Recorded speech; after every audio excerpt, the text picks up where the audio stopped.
že Slovensko ju nepodpíše a že bude viac a viac krajín v Európe, ktoré takto formulovaný text dohody ACTA odmietnú. Ja vám ďakujem za účasť a mám taký názor ako vy. Ďakujem.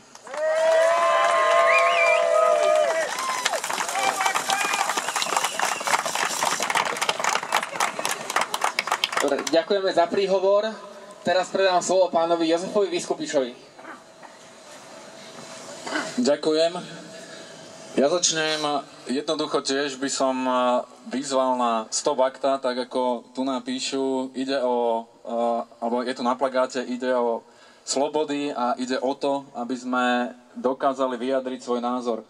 Takisto sedím v parlamente vo výbore pre európske záležitosti a pripájam sa k tomu, aby sme urobili čo najviac preto, aby sme dali najavo, že spôsob, akým tento dokument prišiel medzi nás, že nebyť Wikileaks a nebyť toho, že nejakým omylom sa dostaneme aj k zneniu, tak momentálne by sme tu nestáli a zase niečo potichu by bolo na nás pripravené.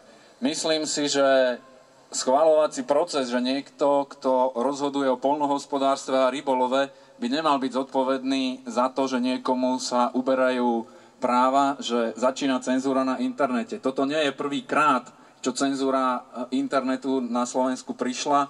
Pred časom sme mali možnosť pripomienkovať to, aby sme zastavili cenzúru internetu pod rúškou boja proti hazardným hrám. To sa podarilo.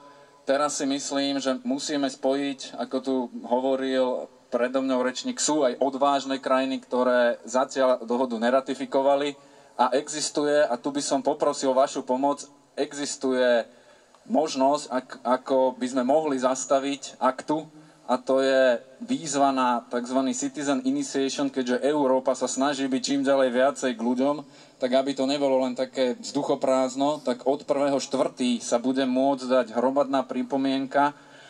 Inštitút, ktorý pre našu krajinu znamená, že 10 000 podpisov, čo si myslím, že nebude problém, a ostatných 7 štátov, ak sa pripojí, tak budeme môcť poslať hlas pri schvaľovaní. Zároveň vás chcem aj poprosiť, aby ste našim europoslancom, ktorým sme posielali výzvu, aby sem neprišli, aspoň zatiaľ o tom nemám informáciu, aby naši europoslanci mali tú odvahu, že v júni 2012, kedy bude sa hlasovať o prístupe k aktu z Europarlamentu, tak zahlasovali proti akte, pretože mám pocit, že tu je viacej ľudí, ktorí jednohlasne kričia Stop ACTA.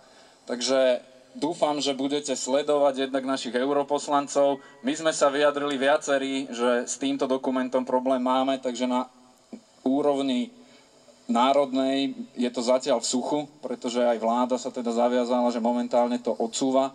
Takže pripájam sa k vašej výzve Stop ACTA alebo k výzve ACTA ad ACTA. Ďakujem.